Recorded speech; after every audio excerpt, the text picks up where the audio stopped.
Dear students, हम topic पढ़ रहे थे प्रोसेसिंग फाइबर्स इनटू वूल। तो इसका हमने फर्स्ट स्टेप रीड कर लिया था। अब सेकंड स्टेप देखते हैं कि the sheared skin with hair is wash thoroughly in tanks to remove grease dirt and dust. यानी कि जो पशुओं के शरीर से यानी कि भेड़ के शरीर से जो बाल उतारे जाते हैं उनको फिर टैंक में धोया जाता है ताकि उसमें जो धूल कण है वो दूर हो जाए। This is known as scouring. ये प्रोसेस क्या कहलाती है? Scouring. Nowadays scouring is done by machine से। आजकल यानी कि धोने का जो काम है, बालों को जो धोया जाता है वो मशीनों के द्वारा किया जाता है। आगे है step 3। After scouring sorting is done the hairy skin is sent to a factory where hair of various textures are sorted और सेपरेटेड। क्या होता है कि फिर उन बालों को फैक्ट्री में बेच दिया जाता है जहाँ पर अलग अलग प्रकार के जो बाल हैं उनको अलग कर लिया जाता है। फिर है step 4। The small fluffy fibres known as burrs are picked out from the hairs. यानी कि जो छोटे बाल होते हैं उनको अलग कर लिया जाता है। These are the same burrs which sometimes appear on your woollen clothes. यानी कि जो हमारे वूलन क्लोथ पे इस तरह से जो सर्कल हो जाते हैं जगह जगह पर, उस तरह से होते हैं वो। The fibre are scoured again and dried. और फिर उन रेशों को दोबारा से साफ़ किया जाता है और सुखाया जाता है। This is the wool ready to be drawn into fibres. और फिर उससे वो ऊन तैयार हो जाती है। आगे step 5। The fibres can be dyed in different colours as the natural fleece of sheep and goats is black, white और ब्राउन। यानी कि जो ये शिप और गोट के जो हेयर होते हैं वो या तो ब्लैक कलर के होते हैं या फिर वाइट के, लेकिन उनको फिर क्या किया जाता है, अलग अलग रंगों में बदल दिया जाता है।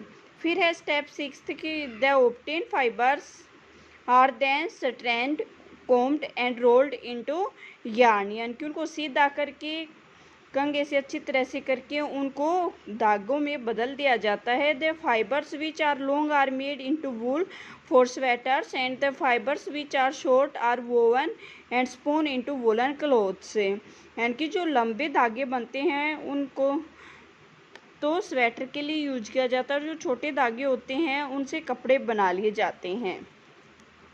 यहाँ पे है ऑक्यूपेशनल हैजार्ड।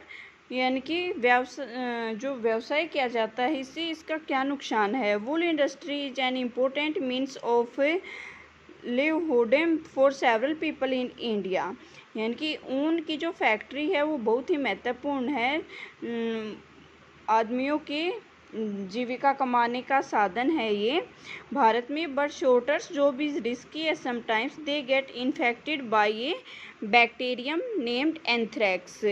लेकिन उसमें क्या हो जाता है कि बहुत सारे लोग एक ही बैक्टीरिया से प्रभावित हो जाते हैं, उनको इन्फेक्शन हो जाता है जिसका नाम है anthrax, which causes a fatal bird disease name shorter disease, जिससे उनमें एक बीमारी हो जाती है। Such risk faced by workers in any industry are known as occupational hazard. इसी को ही व्यावसायिक खतरा कहते हैं जिसके कारण फैक्ट्री में काम करने वाले मजदूरों को बीमारी हो जाती है। आगे है एक्टिविटी 4 की debate amongst your friends whether sheep rearing is fair on the part of women's and then chop off their hair for obtaining wool. यानी कि आप अपने दोस्तों के साथ ये डिस्कस कर सकते हैं कि जिस तरह से भेड़ों की रियरिंग की जाती है, क्या उसी तरह से मनुष्य के जो बाल होते हैं उनको भी इसी तरह से ऊन में बदला जा सकता है। तो ये था वूल के बारे में। आगे है सिल्क, रेशम। Silk fibres are also animal fibres. जो रेशम है वो भी हमें पशुओं से ही मिलती है।